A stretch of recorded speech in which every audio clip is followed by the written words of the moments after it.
या अर्जुनाच्या मनस्थितीमध्ये हळूहळू फरक व्हायला लागतोय आणि त्या फरकामध्ये तो पुढे काय बोलतोय तेही आपल्याला बघायचं आहे. श्वशुराम सुरश्चैव सेनयोरुभयोरपि तान् समीक्षत कौन्तेय सर्वान् बन्धून् वस्थितान् कृपया परयाविष्टो विषिदन् विषिदन् इदं ब्रवी. त्या अर्जुनाला जो विषाद झाला तो दोन्ही सेन्यामध्ये आपली माणसं, त्याच्यानंतर तो असं म्हणाला आणि ते आपण पुढे म्हणणार आहोत. आता या सगळ्या गोष्टीमध्ये मला बिफोर आय गो फर्दर, कारण I don't want to forget that, Hindu धर्माचं एक वैशिष्ट्य आहे ते आपण आपल्या धर्मामध्ये प्रश्न विचारण्याची जी आहे परवानगी आहे आणि हे आपल्या धर्माचं सगळ्यात वन ऑफ द बिगेस्ट महत्त्व आहे. आणि हे महत्त्व कधी कधी आपला विकनेस ठरत असेल, मी नाही म्हणत नाही, त्यामुळे आपल्याकडे पंथ पण पुष्कळ झालेले आहेत, कारण ते प्रश्न विचारले जातात, त्याची उत्तरं वेगवेगळी येतात, त्यामुळे पंथ पण झालेले आहेत. परंतु ती परवानगी, आणि ही परवानगी आपल्याला गीतेत दिसते. गीतेमध्ये हे प्रश्न किंवा हे तर्कशास्त्र कोण लढवत आहे. आणि तुम्हाला एवढं माहिती आहे की अर्जुनाचा विषाद झाला, अर्जुन काय काय बोलला. म्हणजे अर्जुन हा एक अतिशय ज्ञानी पुरुष होता, नुसता लढवय्या नव्हता, तर अतिशय परमज्ञानी पुरुष होता. आणि त्याने केलेला जो युक्तिवाद आहे तोही महत्त्वाचा आहे. आणि तो युक्तिवाद त्याने केल्यामुळे आणि तो पुढे चालू ठेवल्यामुळे 18 अध्यायांची गीता झाली. नुसता लढायचं का नाही लढायचं असं नव्हतं. त्या युक्तिवादाची सुरुवात तो अशी करतोय. अर्जुन उवाच दृष्ट्वेवं स्वजनं कृष्ण युयुत्सुं समुपस्थितं सीदन्ति मम गात्राणि मुखं च परिशुष्यति वेपतुश्च शरीरे मे रोमहर्ष च जायते. तो काय म्हणतोय की ह्या सगळ्या युद्धामध्ये या सगळे आपले नातेवाईक आणि स्वजन बघून सम उपस्थित सगळे एकत्र उपस्थित झालेले आहेत, ते बघून माझी गात्र ही होत आहेत, जरी गात्र होते. ते सुरुवातच त्याने अजून काही डिस्कशन झालेलं नाही, पण पहिलंच त्याचं स्टेटमेंट आहे की सीदन्ति मम गात्राणि मुखं च परिशुष्यति. आपलं तोंडाचं पाणी पळालं आहे त्याच्या. आणि असं कधी होतं, मला पुष्कळ पण फ्लाईट जेव्हा मिस होत असते त्यावेळेला माझं तोंड सुटतं.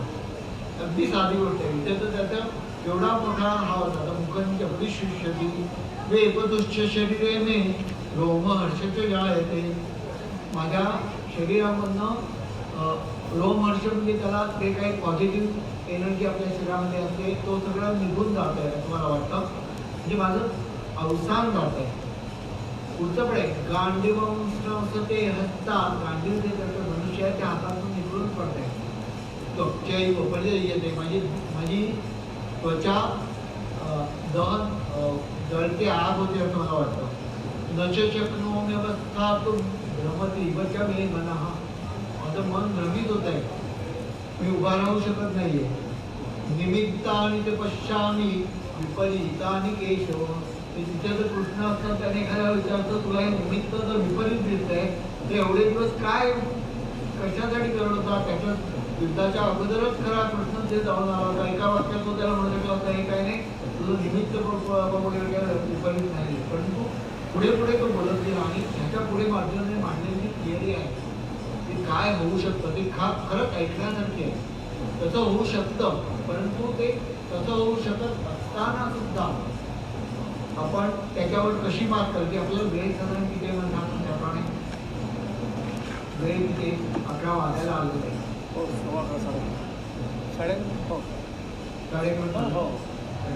थोडं लांब नाही होतं काय 11:30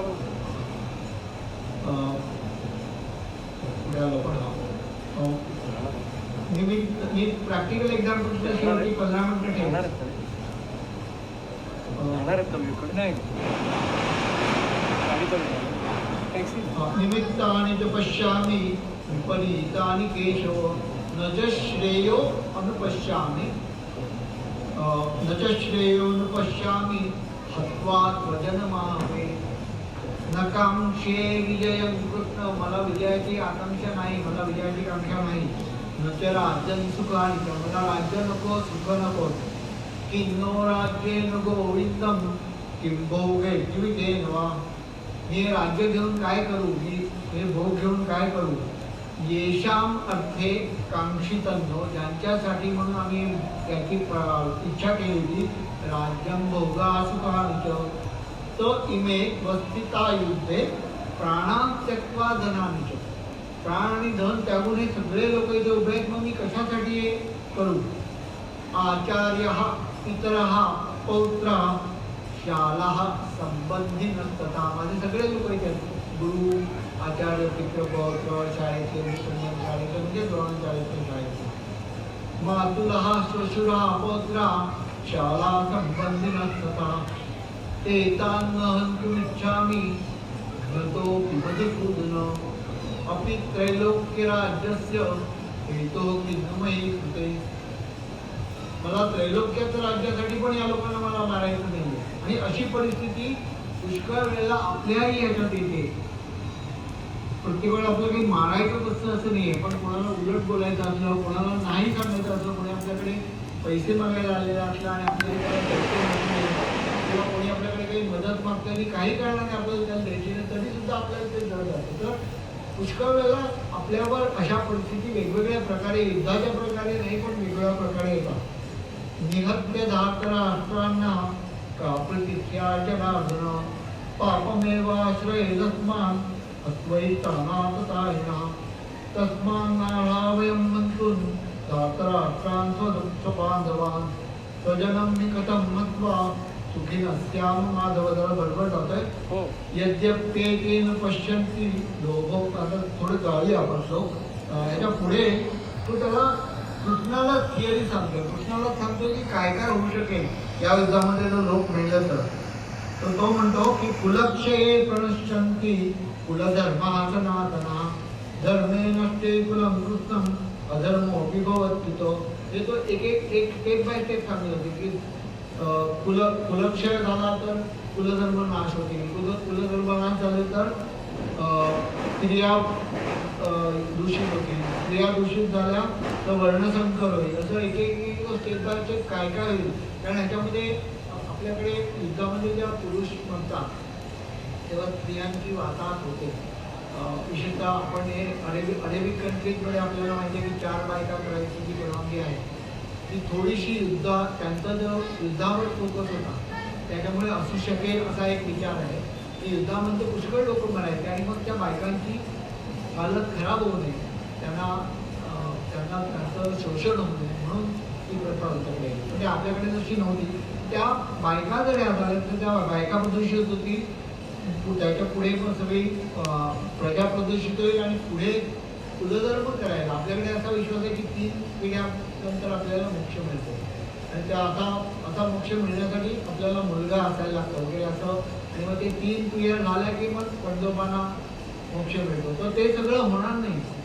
पतंती पितरो येषां लुप्तपिंडोदक क्रिया दोषे येते कुलज्ञानां वर्णसंकरकारते उत्सादन्ते जातिधर्मा वगैरे वगैरे. पुढच्या जंप करतो जरा. आणि मग तो कृष्णाला म्हणतो आता की अहो बत महत् पापं कर्तुं व्यवसिताव्यं यद्राजस्फलोभेन हन्तुं स्वजनम् उद्यतः. यदि अगोदर एक आली आहे वर की तू आम्हाला का सांगितलं नाही, मीच झाली माझी सगळ्या म्हणत नाही आहे त्यामुळे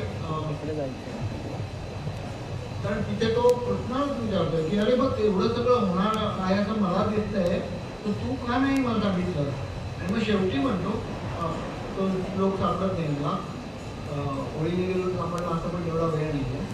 यदि माम प्रतीकारम अशस्त्रम शस्त्रपाण्या धातराष्ट्रारणे तन्मे क्षेमतरम भवेत्.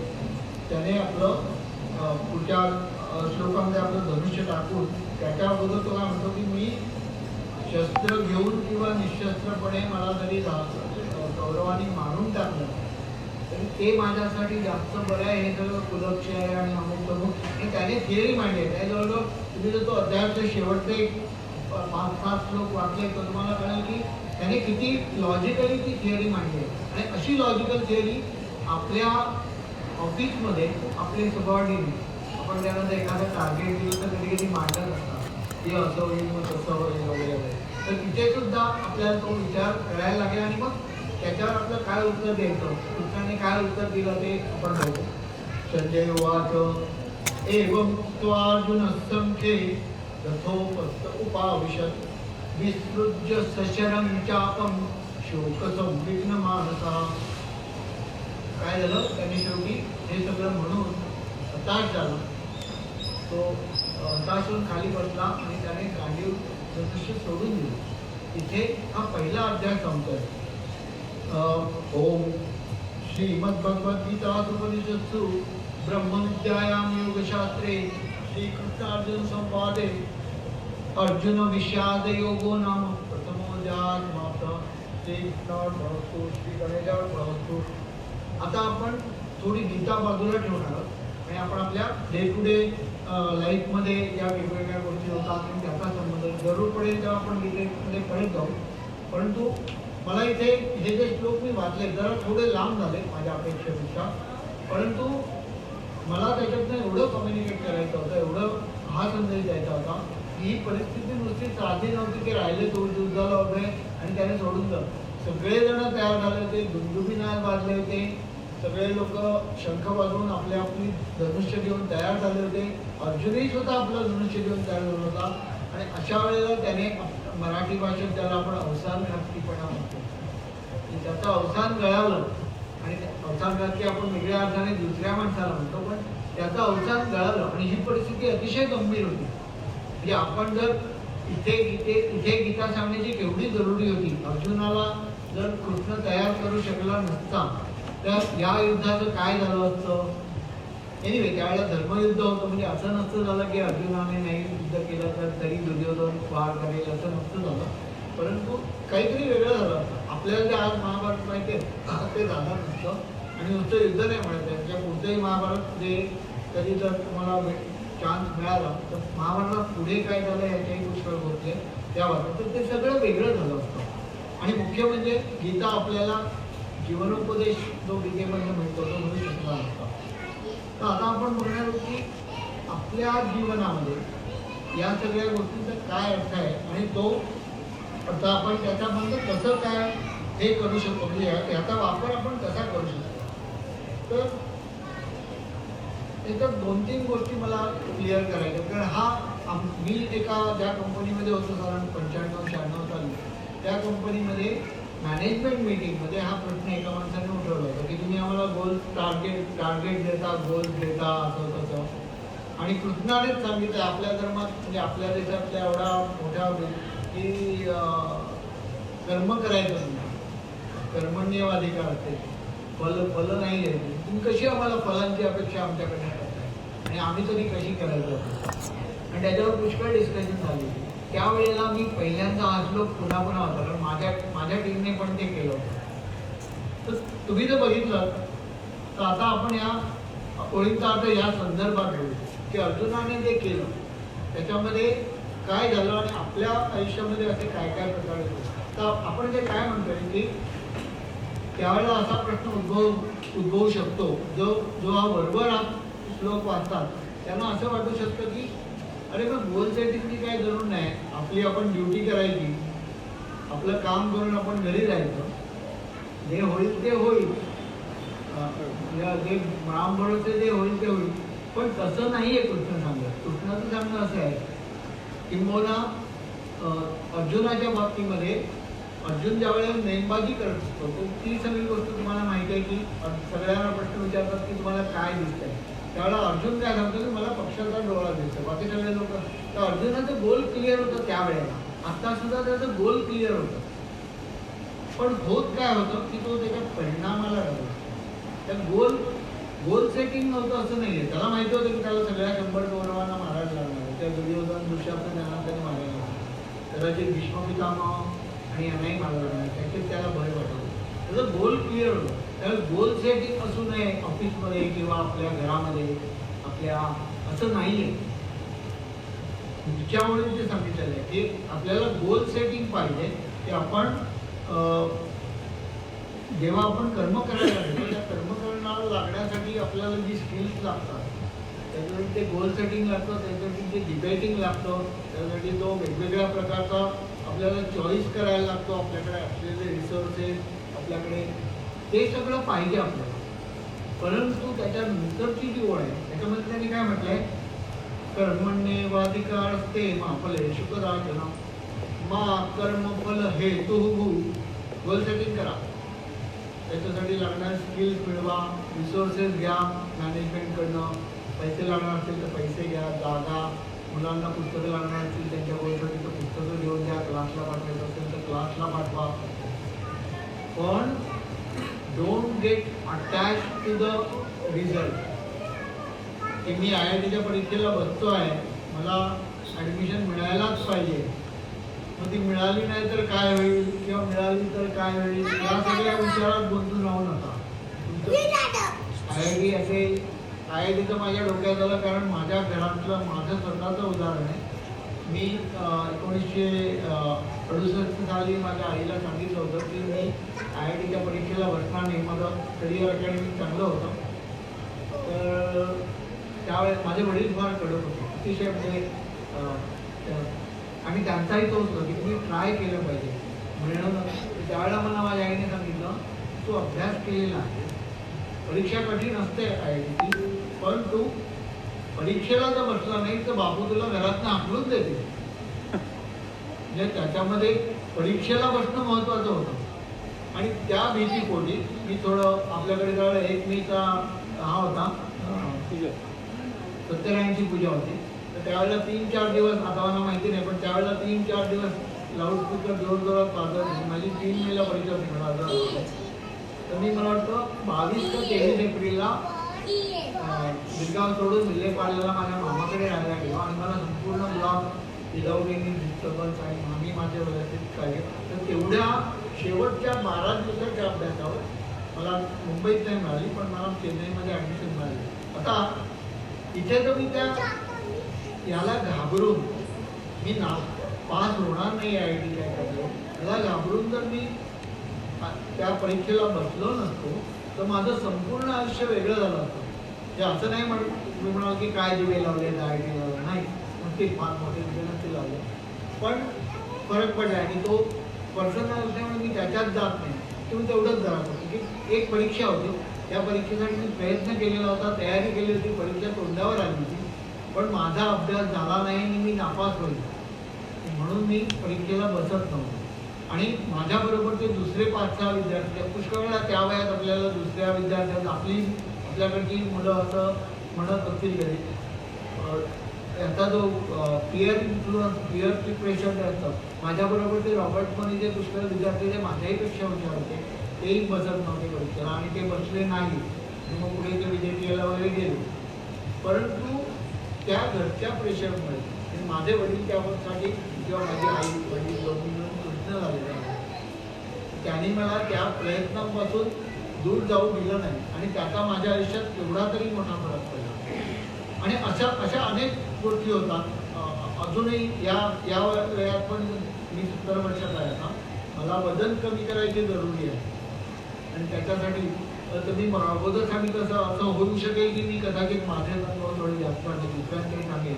दुसरा एक छोटासा अनुभव सांगतो जो वेगळ्या कॉन्टेक्स्टमध्ये आहे पण तो आउटसाईड इंडिया आहे. आपल्याला सगळ्यांना माहिती आहे की वर्ल्ड वॉर II मध्ये इंग्लंडची पुष्कळ हानी झाली होती, अनेक ठिकाणी बॉम्बिंग झालेलं होतं, जर्मनी बॉम्बिंग करत होती.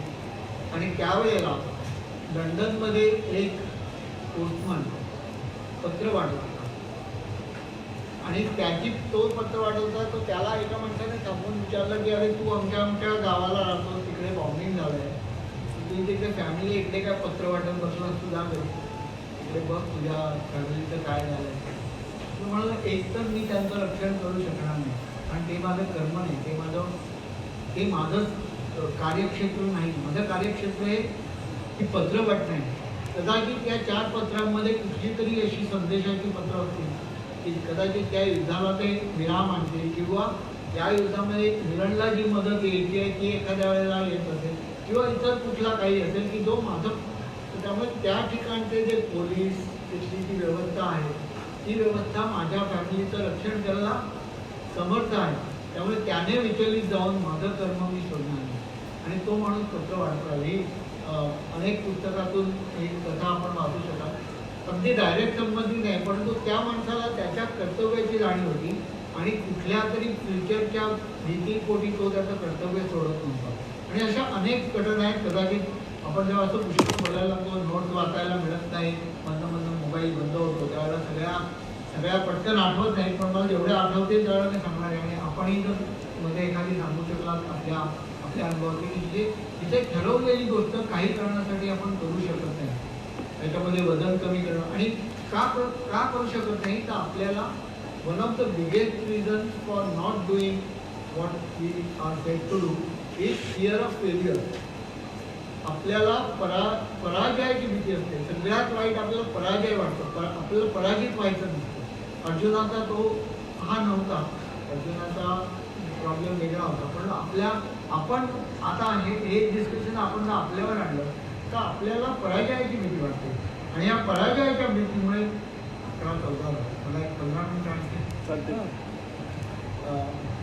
तर पराजयाची भीती ही सगळ्यात मोठी आहे आपल्या ह्याच्यापासून, आपल्या गोल्सपासून आपल्याला परावृत्त करायला.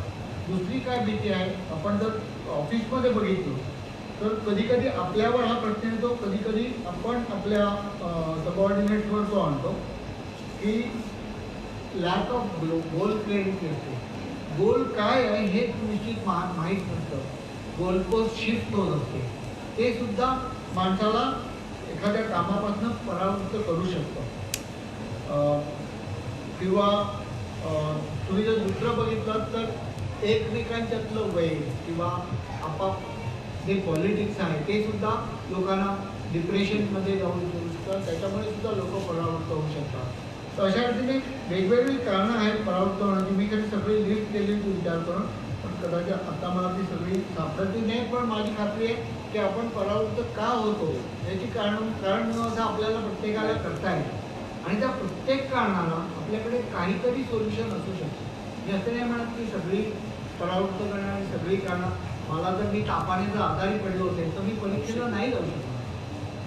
पण मला परीक्षेला जायचं नाही आहे म्हणून मी 4 बटाटे वडे खाऊन माझं पोट बिघडून घेत असेल तर मी ती परिस्थिती माझ्यावर ओढवून आणतो. हे जरा एक्स्ट्रीम उदाहरण असेल, पण अशी वेगवेगळी असतात. आणखी एक महत्त्वाचं कारण असतं की फिअर ऑफ क्रिटिसिझम. लोक काय म्हणतील, त्याला उभा राहायला इलेक्शनला आणि डिपॉझिट जप्त झालं, सॉरी नाही डिपॉझिट सुद्धा जप्त झालं. तर आता तो म्हणून एखाद्या इलेक्शनला जाणार, पण त्याला जर काही त्याचं तत्त्व मांडायचं असेल आणि त्या लिडरशिप जर त्याला करायची असेल तर त्या ह्याला घाबरून, त्याच्या क्रिटिसिझमला घाबरून त्याने मागे जावं का, हा एक प्रश्न आहे. किंवा आपल्याकडे अवॉइडन्स असतो. आपले तेच नको, आजचं काम उद्यावर, उद्याचं काम आज करे सो कल करे सो परसो असो, आगे आहे ना जब जीना आहे परसो. तर त्यामुळे तो एक आपल्याकडे असतो. ही अशी वेगवेगळी कारणं असतात. आणि मी अर्जुनाची परिस्थिती मुद्दामून त्यावेळेला अगोदरच्या ह्याच्यात समजावून सांगितली किंवा त्याचा विस्ताराने सांगितली.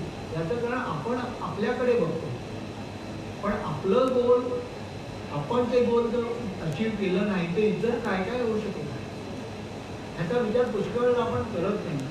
की अनेक लोकांनी आपल्या शब्दावर काहीतरी केलेलं असेल, त्यांनी तयारी केलेली असेल, आपण कोणाकडे जेवायला जाणार असू त्यांनी तयारी केलेली असेल, किंवा आपण एखाद्या माणसाला लोन देऊ म्हणून सांगितलं असेल, त्याने इतर त्या ठिकाणी लोन दिलं असेल. तर अशा रीतीने अनेक वेगवेगळ्या गोष्टींनी ती लोक परावृत्त होतात. आणि जी काही कारणे आहेत आणखीनही आहेत, पण मला वाटतं की माझ्या नोट्समध्ये पटकन लोकेट होत नाही आहे. I am sure you will be able to find it. दुसरं एक कारण माझ्या स्वतःच्या बाबतीत मला असं वाटतं लॅक ऑफ फोकस, की आपण तुझा पाय खाली येतो, हो घ्या, गोळा आलेला आहे काय ते खुर्चीवर बसले नाही, खुर्चीवर बस, खुर्ची तिकडे देतो मंगेश, खुर्ची तिकडे घे. ही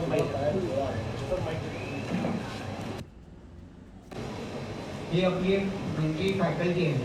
आणि दुसरी फॅकल्टी अशी आहे की आपण फ्युचर फोकस न झाल्यामुळे आपण पुढे जाऊ शकत नाही. आपलं पहिलं पान 4 पानं वाचली की परत पहिल्या पानावर आपल्याला जावं वाटतं, कारण मधलं काही आठवत नाही.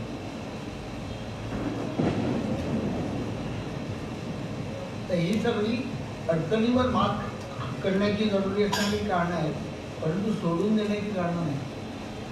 कुठल्याही याच्यासाठी आपण आपलं गोल सोडून देण्याची कारण नाही, कारण आपण गोल सोडून दिल्यामुळे आपल्या आणि इतरांच्या आयुष्यात वाईट परिणाम पुष्कळ होऊ शकत असतात.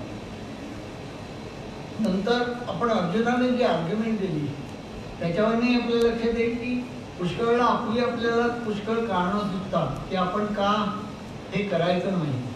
आणि ती कारणं त्यावेळेला कोणीतरी कृष्ण आपल्या आयुष्यात उभा राहू शकतो की जो त्या कारणांचं निरसन करून तुम्हाला सांगू शकतो की अरे हे असं नाही, असं नाही, असं.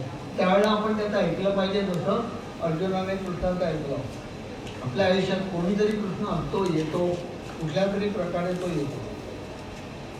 तर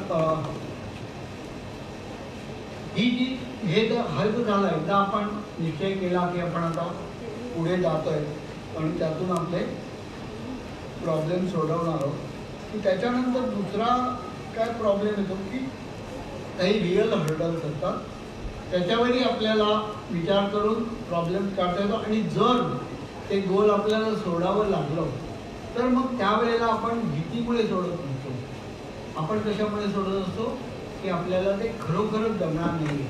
म्हणजे मेट्रो रेल्वे आपण बघतोय की काही काही कारणामुळे सोडली नाही आहे, परंतु पुष्कळ खंडित झाली. आणि ती कारणं तुम्ही मेट्रो रेल्वेच्या ॲडमिनिस्ट्रेशनच्याकडून तुम्ही बघितलं, गव्हर्नमेंटकडून नाही, तर ती कारणं बरोबर आहेत, कारण त्यांना ती पुढे जाता येत नाही आहेत. ते त्यांनी अजून सोडून नाही दिलं, परंतु त्याच्यामध्ये उशीर होतो.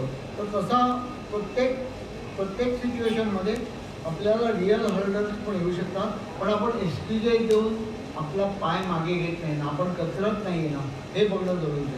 आणि हे कचरणं का होतं, अर्जुनाच्या बाबतीत हे कचरणं का होत होतं, त्याला काही स्वतःविषयीचा कॉन्फिडन्स नव्हता, होता, पण तो काय करत होता, तो इमॅजिनेशन करत होता. आपले सद्गुरूंची जर आपण लेक्चर ऐकली तर सद्गुरूंच्या लेक्चरमध्ये ते नेहमी गोष्ट सांगतात की माणसाला मिळालेल्या ज्या 2 बेस्ट फॅसिलिटीज आहेत. काय फॅसिलिटी आहे की आपण अनेक पूर्वाकाळपासून देत होत आलेलं आहे ते लक्षात ठेवू शकतो.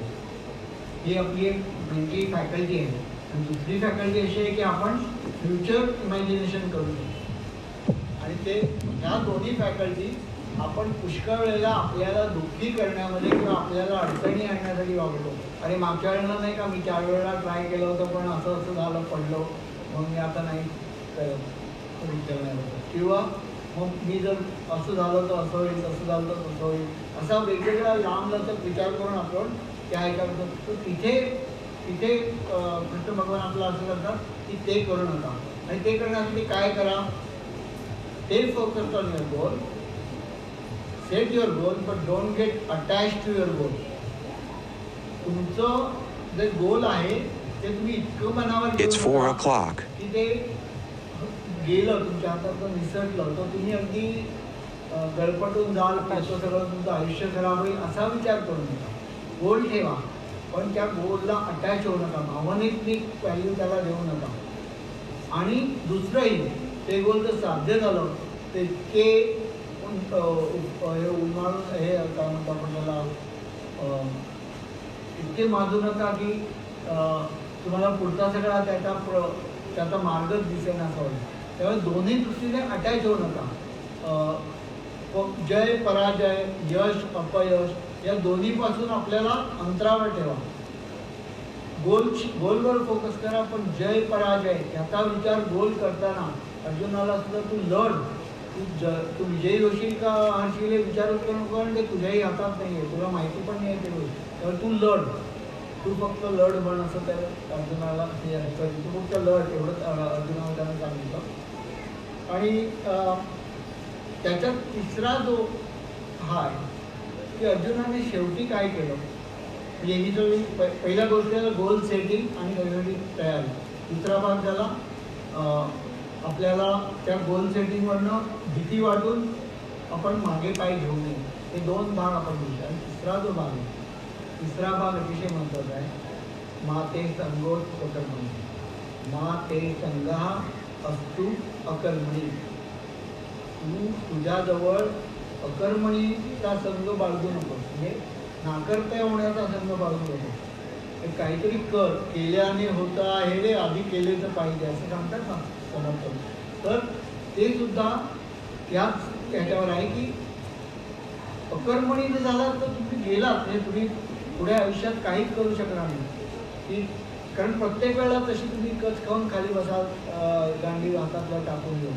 आणि ही गोष्ट आपल्या आयुष्यात छोट्या छोट्या बाबतीत, अगदी एखादी लोकल पकडण्यापासून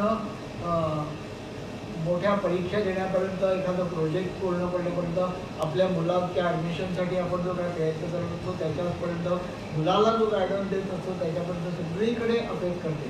तर त्यामुळे सगळ्यात वाईट गोष्ट जी आहे ती तुम्ही नाकर्ते झालात तर आहे. कारण नाकर्ते झाला तर तुमचं यश तर जाईलच, जे कदाचित मिळालं असतं तुम्हाला. आणि जर यश मिळालं नसतं तर ते ट्राय केल्याचं तुम्हाला समाधान मिळालं असतं. लोकांनी असं म्हटलं असतं, किंवा लोकांनी जाऊ द्या, तुमच्या मनाला तुम्हाला तो आनंद मिळाला असता की मी माझ्याकडून पूर्णपणे प्रयत्न केला, मी सोडून दिला नाही प्रयत्न. नाही मिळालं ठीक आहे, पुन्हा प्रयत्न केला. तर ही जी, म्हणून माझ्या दृष्टीने पुष्कळ शाळे लोक सोडून देतात. आपण कचरा टाकण्याची गोष्ट बघूया. पुष्कळ लोक रस्त्यात कचरा टाकतात. मुंबईमध्ये कुठेही बघा.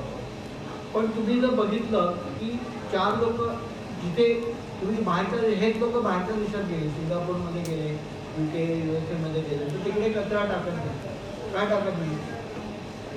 हां, एक तर फाईन, ते डिसइन्फेक्ट. पण दुसरी एक कारण आहे, कोणी नसलं आजूबाजूला टाकत आहे. तो कारणच आहे त्याला आजूबाजूचा परिसर स्वच्छ दिसतो.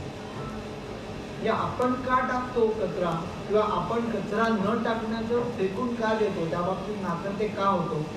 तर आपल्याला आजूबाजूला कचरा दिसतो, मी एक कचरा आणखीन टाकला त्याच्यात काय फरक पडणार आहे.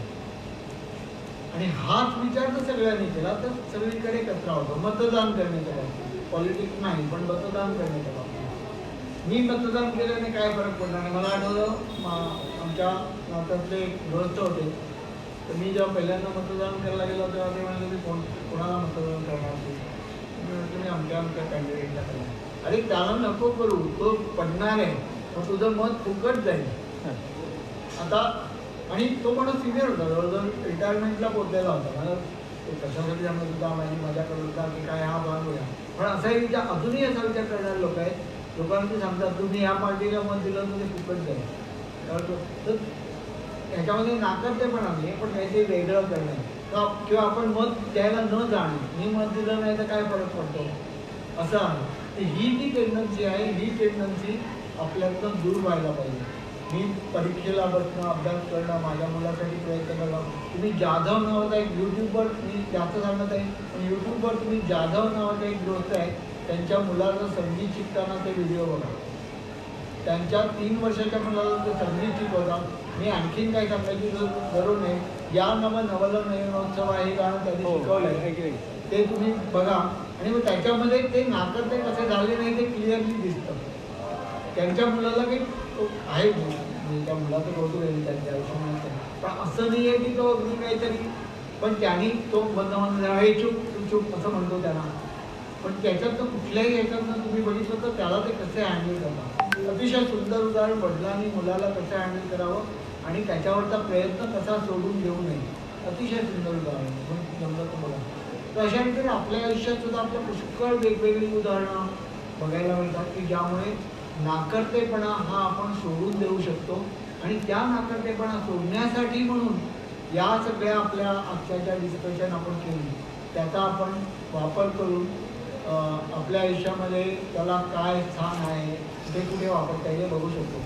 अगदी स्पष्ट सांगायचं, मी हे स्वतः वापरलेलं आहे. आणि तो कधी कॉन्शियसली कधी सबकॉन्शियसली, कारण या गोष्टीची पकड माझ्या मनात बरेच वर्षापासून आहे. मी 95 साली माझ्याकडे जे काही 40 इंजिनियर्स होते त्यावेळेला माझ्या हाताखाली, तर त्यांनी जे त्यावेळेला हे सुरू केलं होतं की गोल सेटिंग नाही देणार, टार्गेट नाही देणार.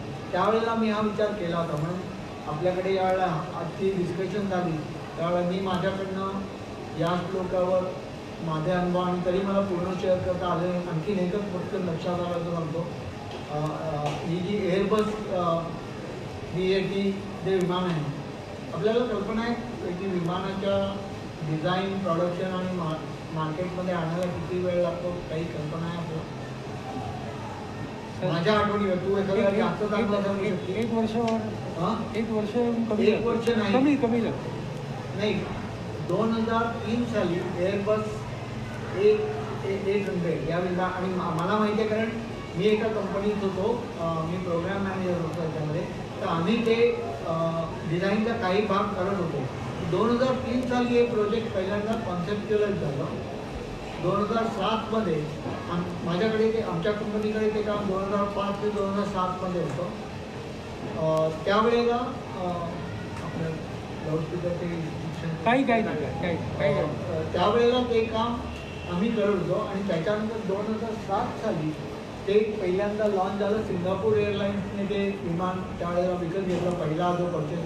आणि आज मला वाटतं आजच्या मितीला एअरबस A800ची 21 विमानं एवढ्या वर्षामध्ये, तुला एखादा जास्त माहिती असेल तुझ्या टीव्हीमधला, पण माझ्या ते काय माहिती आहे, एअरबस A800ची 21 विमानं आज मार्केटमध्ये आहे.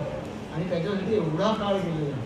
ते एवढा काळ एखादी गोष्ट धरून ठेवणं आणि ते धरून ठेवण्यासाठी सगळ्या टीमला सुद्धा एकत्र ठेवणं, कारण टीम बदलली, कॉन्ट्रॅक्टर बदलली तर पुष्कळ फरक होईल. तर ह्या अशा ज्या मोठ्या मोठ्या कॉर्पोरेशन्स आहेत त्याच्यामध्ये माझी खात्री आहे की या अशा प्रकारची ट्रेनिंग तत्त्व किंवा हे सांगितलं जातं. आणखीन एक पुष्कळ पॉईंट्स होते, पण मला वाटतं वेळ आणि माझी मेमरी पण पूर्ण मला साथ देत नाही आहे. कधी कधी आपण बोलताना भारावून जातो, आणि त्या भारावून गेल्यामुळे आपली विचाराची हे लिंक लिखते. म्हणजे यावेळी लॅपटॉप आणला होता, पण अनफॉर्च्युनेटली पॉवर सप्लाय आणायला विसरलो. आणि तर ही जी विचारायचं काय, शुअर डेफिनेटली. मी आता पाहिजे तर मला जेवढं आठवत आहे आणि मग वेळेच्या बंधनात जेवढं बसू शकतो तेवढं मी सांगितलं आहे. कोणाला प्रश्न असतील तर विचारायला. सर, आता जे तुम्ही अर्जुन आणि कृष्णाबद्दल जे सांगत होता